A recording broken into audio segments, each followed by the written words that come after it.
আসসালামু আলাইকুম। আজকে একটা কাজ দেখাবো। আপনারা দেখতে পাচ্ছেন এটা একটা বাটন ফোন, আইকন কোম্পানির ফোন। ফোনটা চালু হয় না। সেন্সরে লাগাইছি, সেন্সরে 1 2 দেখায়।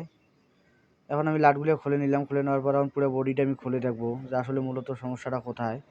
পরে আমি কোনো কিছু না করে আমি শুধু খালি জাস্ট একটু হটগান দিয়ে আমি হিট দিয়ে নিলাম। একটু হিট দিয়ে নিলাম। হিট দেওয়ার পরে সেটটা এখন আমি ব্যাটারি লাগায় দেখবো যে আসলে সেটটা চালু হয়েছে কিনা। এখন আমি কিবোর্ডটা লাগিয়ে নেব। কিবোর্ডটা লাগাই নেওয়া হলে এখন আমি ব্যাটারিটা লাগাবো। ব্যাটারিটা তো একটু চার্জ কম ছিল, যাই হোক আলহামদুলিল্লাহ এখন সেট চালু হয়েছে। চার্জ নেবে যেতেও সেট চালু হবে। এটা একটা সিম্পল কাজ, তারপর আমি ভিডিও দিলাম, না দিলে নয়। আপনারা দেখতে পাচ্ছেন সেটটা এখন ক্লিয়ার হইলো। ফিটিং দিলাম।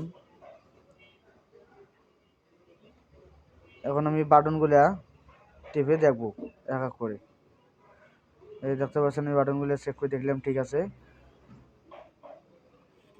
সেট ক্লিয়ার আছে, নেটওয়ার্কও ঠিক আছে, ফোনটা ভাইব্রেটর আসলো, আমি জেনারেল করে দিলাম। যাক আলহামদুলিল্লাহ, আপনারা সবাই আমার পেজটাকে